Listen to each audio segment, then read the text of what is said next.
নমস্কার বন্ধুরা, আজকে বিএলও অ্যাপের মাধ্যমে কিভাবে ফর্ম 8 এর চেকলিস্ট আপনারা ভেরিফিকেশন করবেন সেটা নিয়ে আজকের এই ভিডিও। তাই ভিডিওটা স্কিপ না করে প্রথম থেকে শেষ পর্যন্ত দেখতে থাকুন। আপনারা যেমন অ্যাপের মাধ্যমেও চেকলিস্ট পাবেন, তেমনি অফলাইনেও একটা হার্ড কপি চেকলিস্টের আপনাদেরকে দেওয়া হবে। দুটোতে একই অপশান রয়েছে। আপনি হার্ড কপিতে সই করবেন এবং অ্যাপ্লিকেন্টের সই করে জমা দেবেন এবং আপনার মন্তব্য ওখানে লিখে দেবেন। এছাড়াও আপনাকে অ্যাপের মাধ্যমেও কিন্তু সেম জিনিসটাই ভেরিফাই করতে হবে। তো কিভাবে অ্যাপের মাধ্যমে চেকলিস্ট ভেরিফাই করবেন এবং নতুন যে চেকলিস্ট তৈরি হয়েছে সেখানে কোন কোন অপশানগুলো যুক্ত হয়েছে সেটা নিয়ে আজকের এই ভিডিওটা। তাই ভিডিওটা স্কিপ না করে প্রথম থেকে শেষ পর্যন্ত দেখতে থাকুন। এবং বিএলও ছাড়াও যারা অন্যান্যরা এই ভিডিওটা দেখছেন তারা অবশ্যই দেখুন, যাতে বিএলও যে সমস্ত ডকুমেন্টগুলো আপনাদেরকে চাইবে বা আপনি যেগুলো ভোটার্স পোর্টালে আপলোড করেছেন সেগুলো ঠিকঠাকভাবে একটু বিএলওর কাছ থেকে জেনে নেবেন এবং সঠিক ডকুমেন্টস দিন এবং নিজের ভোটার কার্ড কারেকশন করুন। চলুন এবার দেখা যাক কিভাবে অ্যাপের মাধ্যমে আপনি চেকলিস্ট ভেরিফাই করবেন এবং সেখানে কোন কোন অপশানগুলো দেওয়া রয়েছে। ইয়েস করলে কি হবে বা নো করলে কি কি হবে সেটা নিয়ে পুরোটাই কিন্তু এই ভিডিওর মাধ্যমে দেখাবো।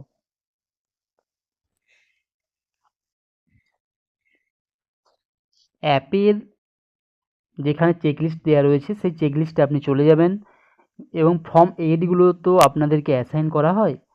তো নির্দিষ্ট পার্ট অনুযায়ী আপনার ফর্ম অ্যাসাইন হওয়ার পর আপনি ভেরিফিকেশন অপশানে যাবেন। যাওয়ার পর ওখান থেকে আপনি দেখতে পাবেন যে রেফারেন্স নম্বর উপরে দেওয়া রয়েছে এবং ফর্ম টাইপ। যেহেতু আজকের ভিডিওটা আমার ফর্ম 8 নিয়ে, তাই ফর্ম 8 নিয়ে আমি দেখাচ্ছি। এরপর দেখবেন পার্সোনাল ডিটেলস এখানে শো করবে, যেখানে প্রথমের দিকে থাকছে অ্যাপ্লিকেন্টের নাম, EPIC number, Aadhaar number, relative name, mobile number যদি তিনি দিয়ে থাকেন তাহলে এখানে থাকবে, আর ইমেল আইডিও যদি তিনি দেন তাহলে এখানে উল্লেখ থাকবে, না হলে এগুলো সেলফ লেখা থাকবে। এরপরে দেখুন রয়েছে does the form pertain to your polling station, অর্থাৎ এটা কি আপনার পার্টের ফর্ম। যদি ইয়েস হয়, যদি আপনার পার্টেরই কোনো ভোটার কারেকশান করতে দেন এবং সেটা আপনার পার্টেই যদি অ্যাসাইন হয়ে থাকে তাহলে আপনি অবশ্যই ইয়েস করবেন, আর যদি সেটা না হয় তাহলে আপনি নো করবেন। আপনার পার্টের যদি ফর্মটি হয়ে থাকে তাহলে আপনি ইয়েস করলেন, না হলে নো করবেন। বেশিরভাগ ক্ষেত্রে দেখা যায়, খুব কম ক্ষেত্রে এমন ঘটে যে অন্য পার্টে ফর্ম অ্যাসাইন হয়ে যায়, কোনো টেকনিক্যাল কারণে সেটা হয়ে যেতে পারে। তো সবসময় আপনার নিজস্ব পার্টেই ফর্ম অ্যাসাইন করা হয়, সেক্ষেত্রে আপনি প্রথমটা ইয়েস করে দিলেন এবং তারপরে রয়েছে দি ডিটেলস মেনশন অ্যাবাভ আর কারেক্ট, অর্থাৎ যার কারেকশান উইন্ডোটা আপনি পেয়েছেন, ফর্মটা পেয়েছেন, তার ডিটেলসটা ঠিকঠাক রয়েছে কি না। এখানে কিন্তু একটা জিনিস বলে রাখা ভালো, এখানে আপনি ইয়েস করলেন, যদি নো করেন, নো করলে যে অ্যাপ্লিক্যান্টের ডিটেলস চেঞ্জ হয়ে যাবে এমনটা কিন্তু নয়, কারণ ভোটার তালিকায় অলরেডি তার নাম, রিলেটিভ নেম, এজ এগুলো কিন্তু লক হয়ে রয়েছে। তাই আপনি নো করলেও ওখানে কোনো চেঞ্জ হবে না। তাই আপনাকে অ্যাবাভ ডিটেলস মেনশন যেটা দেওয়া রয়েছে সেটা আপনি ইয়েস করলেন। এরপরে রয়েছে ইনফরমেশান, এখানে রয়েছে on field visit applicant or family member found at the given residential address for verification of clans, অর্থাৎ যার ফর্মটা আপনি পেয়েছেন সে অ্যাপ্লিক্যান্ট বা তার পরিবারের কোনো সদস্য, আপনি যখন ফিল্ড ভেরিফিকেশানে গেছেন তাদেরকে যদি আপনি দেখতে পেয়ে থাকেন, কারণ আপনাকে তো ডকুমেন্ট সংগ্রহ করতে হবে, তো সেক্ষেত্রে গিয়ে যদি তাদেরকে আপনি দেখতে পান তাহলে আপনি ইয়েস করবেন, আর যদি না পান তাহলে নো করবেন। ইয়েস করলে কিন্তু এখানে আরও একটা অপশান আপনাকে শো করবে, on field visit applicant or family member found at the given residential address for verification of clans. এটা আপনি যখনই ইয়েস করবেন সাথে সাথে আপনার কাছে আরেকটা অপশান চলে আসবে যে অ্যাভেলেবেল, এটা কিন্তু অটোমেটিক গ্রিন টিকটা চলে আসবে। যদি আপনি ফিল্ড ভেরিফিকেশান করতে গিয়ে দেখেন যে ওই পার্টের মধ্যে ওই মুহূর্তে আবেদনকারী বা তার বাড়ির কোনো লোকজন সেখানে নেই, তখন আপনাকে নো করতে হবে। নো করলে কিন্তু সেখানে আরও কয়েকটা অপশান চলে আসবে। ফিল্ড ভেরিফিকেশান করতে গিয়ে আপনি যদি দেখেন আবেদনকারী বা তার পরিবারের কোনো সদস্য ওই জায়গাতে নেই, যদি এই অপশানটা আপনার নো হয়ে থাকে, তাহলে দেখুন এখানে আরও কতগুলো অপশান দেয়া রয়েছে, সাব অপশান। তার মধ্যে কী কী রয়েছে? Absent, shifted, dead or no such person. এগুলোর মধ্য থেকে যেটা হবে আপনি সেটা দিলেন। বেশিরভাগ ক্ষেত্রে দেখা যায় অ্যাপ্লিকেন্ট বা তার ফ্যামিলি মেম্বার কিন্তু ওই জায়গায় থেকে থাকে। যদি কোনো কারণবশত এমন হলো যে অ্যাপ্লিকেন্ট কারেকশান করতে দিয়েছেন, তিনি মারা গেছেন, তখন আপনাকে কিন্তু এখানে ডেট অপশান যেটা দেওয়া রয়েছে, সে অপশানটা কিন্তু আপনাকে চুজ করতে হবে। আমি এই মুহূর্তে যে ফর্মটা ভেরিফাই করছি, সেখানে তিনি যে সমস্তগুলো কারেকশান করতে দিয়েছেন, সেই ডিটেলসটা এখানে শো করছে। অর্থাৎ আপনিও যখন ভেরিফিকেশান উইন্ডোজ অপশানে যাবেন, সেখানে দেখবেন সাবমিট অ্যাপ্লিকেশান ফর, অর্থাৎ আবেদনকারী কী কী জিনিসগুলো কারেকশান করতে চাইছেন। এখানে যেমন তার নাম, surname, date of birth, relation name এবং মোবাইল নাম্বার, এগুলো তিনি চেঞ্জ করতে চাইছেন কোনো কিছু ভুলের জন্য। দেখুন এখানে ফার্স্ট নেমে প্রথমে ইংলিশে নামটা শো করবে, তারপর রিজিওনাল ল্যাঙ্গুয়েজে তার নামটা এখানে দেখাবে। সারনেমেতেও একই, প্রথমে ইংলিশে নাম থাকবে, তারপরে রিজিওনাল ল্যাঙ্গুয়েজ যেটা সেটাতে কিন্তু নামটা দেওয়া থাকবে। এরপর ডেট অফ বার্থ যেটা উনি চাইছেন সেটা এখানে দেওয়া থাকবে রয়েছে, এবং রিলেশন নেম আর রিলেশনের সারনেম সেক্ষেত্রেও প্রথমে ইংলিশে পরে রিজিওনাল ল্যাঙ্গুয়েজে দেওয়া আছে। এরপর ডকুমেন্ট, উনি কী কী ডকুমেন্ট ওখানে আপলোড করেছেন সেটা আপনি দেখতে পারবেন। যে সমস্ত ডকুমেন্টগুলো উনি আপলোড করেছেন সেই ভিউ অ্যাটাচ ডকুমেন্টে গিয়ে আপনি দেখতে পাবেন। যদি কোনো কারণবশত কোনো ডকুমেন্ট এখানে নাও থেকে থাকে, সেটাও কিন্তু এখানে শো করবে।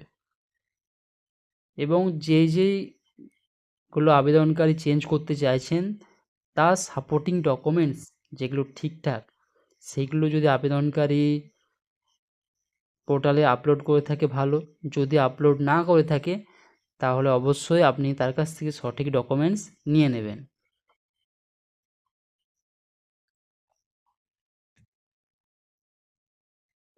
পরের অপশান রয়েছে valid and লেজিবল supporting document enclosed or obtained, অর্থাৎ তিনি যে সমস্ত কারেকশান করতে চাইছেন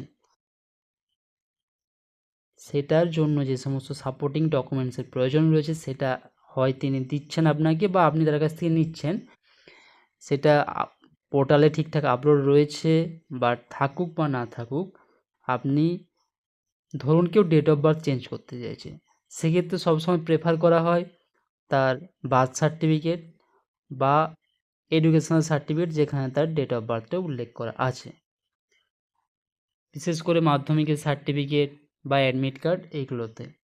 তো সেগুলো যদি ওখানে দেওয়া না থাকে তাহলে অবশ্যই আপনি আবেদনকারীর কাছ থেকে ওইগুলো নিয়ে নেবেন, এবং সেগুলো ঠিকঠাক রয়েছে কি না এখানে ইয়েস আর নো দুটো অপশান কিন্তু দেওয়া রয়েছে। যদি আপনি ঠিকঠাক ডকুমেন্টস কালেক্ট করে নেন বা আপনাকে দিয়ে যায়, সেক্ষেত্রে আপনি ইয়েস করলেন। আর যদি কোনো রকমভাবে দেখা যাচ্ছে তিনি যেটা ক্লেম করছেন তার সঠিক ডকুমেন্টস পাওয়া যাচ্ছে না, তখন আপনাকে নো করতে হবে। নো করার সাথে সাথে আপনার কাছে আরও একটা নতুন জিনিস জানতে চাইবে। কি সেই জিনিস দেখে নেওয়া যাক সেটা এবার। আগের অপশানে ঠিকঠাক ডকুমেন্টস দিয়েছেন কি না সেটা ইয়েস বা নো আপনি করলেন, করার পরে আপনার কাছে পরে আরও একটা কোশ্চেন আসছে যে the applicant details in the documents with the application, যেগুলো তিনি চেঞ্জ করতে দিয়েছেন সবার ক্ষেত্রে কিন্তু এই একই লেখাই আসবে, যেহেতু একটা সময়ে একটা অ্যাপ্লিক্যান্ট 4টে জিনিস কারেক্ট করতে পারবেন, কারেকশানের জন্য দিতে পারবেন, তার বেশি দিতে পারবেন না। কিন্তু সবার জন্য এই একই কোশ্চেনটাই থাকছে যে নাম, অ্যাড্রেস বা date of birth, gender, photo বা অন্যান্য যেগুলো তিনি চেঞ্জ করতে চাইছেন সেগুলোর সাথে কি ডকুমেন্টগুলো ঠিকঠাক দেওয়া রয়েছে বা আপনি নিয়েছেন তার কাছ থেকে। যদি ঠিকঠাক হয় তাহলে আপনি ইয়েস করলেন, আর যদি ঠিকঠাক ডকুমেন্টস না হয়ে থাকে আবেদনকারী যা ক্লেম করছেন তার মতো ঠিকঠাক ডকুমেন্টস যদি আপনি না পেয়ে থাকেন, সেক্ষেত্রে আপনি নো করলেন, এবং কোন জিনিসটা আপনি পারছেন না অ্যাপ্লিক্যান্টের ক্লেম অনুযায়ী, সেই মিসম্যাচের কারণটা আপনাকে এখানে অবশ্যই উল্লেখ করতে হবে। সেই মিসম্যাচের কারণ আপনি এখানে লিখে দেবেন। আর যদি দেখা যায় সব কিছুই ঠিকঠাক রয়েছে, সেক্ষেত্রে আপনি কি করবেন দেখে নিন। অ্যাপ্লিক্যান্টে যেগুলো কারেকশান করতে দিয়েছেন, তার সাথে সাপোর্টিং ডকুমেন্টস সবই যদি ঠিকঠাক থেকে থাকে, তাহলে আপনার সবগুলো ইয়েস করে যাবেন, এবং এখানেও আপনি ইয়েস করবেন। করার পরে দেখুন পরে অপশান একটা দেওয়া রয়েছে যে old epic obtain from the elector. যখন আবেদনকারী ফর্মটা ফিল আপ করছে, সেখানে কিন্তু ডিক্লারেশন তিনি দিয়েইছেন যে তার ফর্ম যদি কারেকশান হয়ে থাকে ভোটার তালিকায়, তাহলে তিনি একটা নতুন এপিক কার্ড পাবেন। তার পরিবর্তে তাকে পুরনো এপিক কার্ডটা ফেরত দিয়ে দিতে হবে ইলেকশন কমিশন অফ ইন্ডিয়াকে। এখন প্রতিটা কার্ড যেহেতু বাই পোস্টে আসে, তাই আপনাকে আগেই কার্ডটা ফেরত করতে হবে। কারণ এর আগে হতো কি, যখন কার্ড আসতো বিএলওর মাধ্যমে ভোটাররা পেতেন, তখন বিএলও নতুন কার্ডটা দিতেন এবং পুরনো কার্ডটা ফেরত নিয়ে নিতেন, এবং সেগুলো ইআরও অফিসে গিয়ে বিএলওকে সাবমিট করতে হতো। এখন যেহেতু পোস্ট অফিসের মাধ্যমে কার্ডগুলো আসে, তাই আপনাকে আগে বিএলওকে ওল্ড এপিক কার্ড যেটা সেটা ফেরত দিতে হবে। বিএলও যদি আপনার আবেদনকারীর কাছ থেকে এপিক কার্ড সংগ্রহ করে থাকে, তাহলে তিনি এখানে রেসপন্স দিয়ে দেবেন ইয়েস বলে। আর যদি অ্যাপ্লিকেন্টের কাছ থেকে তিনি ওল্ড এপিক কার্ড না পেয়ে থাকেন, তাহলে এখানে নো করতে হবে। এবং সবগুলো যদি ইয়েস করা থাকে, তাহলে দেখবেন রিমার্কে অটোমেটিক এটা লেখা হয়ে যাবে claim verified and found correct. এরপর ডেট অফ ভেরিফিকেশান এখানে চলে আসবে এবং সাথে সাথে আপনি সাবমিট করে দেবেন। যদি দেখা যায় কোনো একটা অপশানে আপনি নো করেছেন, যে মিসম্যাচের রিজন দেখাচ্ছেন, সেক্ষেত্রে কী দেখাবে দেখুন।